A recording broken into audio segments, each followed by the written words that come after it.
بسم اللہ الرحمن الرحیم۔ اللہ کے بابرکت نام سے شروع جو تمام جہانوں کا رب ہے۔ تیمور وائس چینل کے ناظرین السلام علیکم۔ آج ہم اپنی اس آواز کی دنیا میں جو موضوع آپ کے سامنے پیش کرنے جا رہے ہیں وہ ہے ابلیس جنت میں، دشمن خدا جنت میں کیسے پہنچا اور یہ کار گناہ کروانے پر کیسے قادر ہوا۔ آج کا موضوع ہمارا اسی دلچسپ عنوان پر ہے۔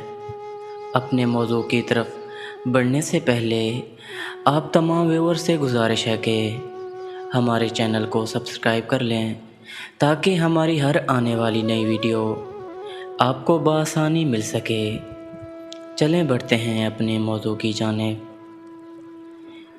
ابن عباس رضی اللہ عنہ، ابن مسعود اور چند دیگر صحابہ کرام اس روایات کی تصویر میں بیان کرتے ہیں کہ ابلیس نے ان دونوں کے پاس جنت میں داخل ہونے کا ارادہ کیا، لیکن محافظ فرشتوں نے اسے روک لیا۔ پس وہ ایک سانپ کے پاس آیا اور وہ سانپ اس وقت 4 ٹانگوں والے جانور کی شکل میں تھا اور اونٹ برابر تھا۔ ابلیس نے اس سے کہا کہ تو مجھے اپنے منہ میں چھپا کر جنت میں داخل ہو تاکہ میں آدم تک پہنچ سکوں۔ پس اس نے ایسا ہی کیا اور اسے لے کر محافظ فرشتوں کے پاس سے گزرا، لیکن وہ حقیقت نہ جان سکے، اس لیے کہ اللہ تعالیٰ کی مشیت یہی تھی۔ ابلیس نے سانپ کے منہ میں بیٹھے بیٹھے آدم سے گفتگو کی، مگر انہوں نے توجہ نہ دی۔ اس پر وہ باہر نکل آیا اور کہنے لگا، اے آدم، کیا میں تمہاری ایک ایسے درخت کی طرف رہنمائی نہ کروں جس کے پھل کو اگر تم کھا لو تو اللہ تعالیٰ کی طرح بادشاہ ہو جاؤ گے یا حیات ابدی پالو گے اور تمہیں کبھی موت نہ آئے گی؟ اور اللہ کی قسم کھا کر اپنے بارے میں یقین دلایا کہ میں تمہارا ہمدرد اور خیر خواہ ہوں۔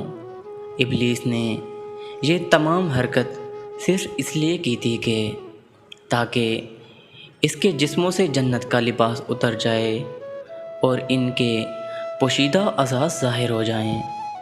شیطان کو یہ معلوم تھا کہ ان کے پوشیدہ اعضاء ان کی شرمگاہ ہیں، اور اسے اس چیز کا علم اس لیے تھا کہ وہ فرشتوں کی کتب کا مطالعہ کر رہا تھا، جب کہ آدم علیہ السلام کو اس وقت تک لباس اور شرمگاہوں کو چھپانے کی اہمیت کا اندازہ نہ تھا۔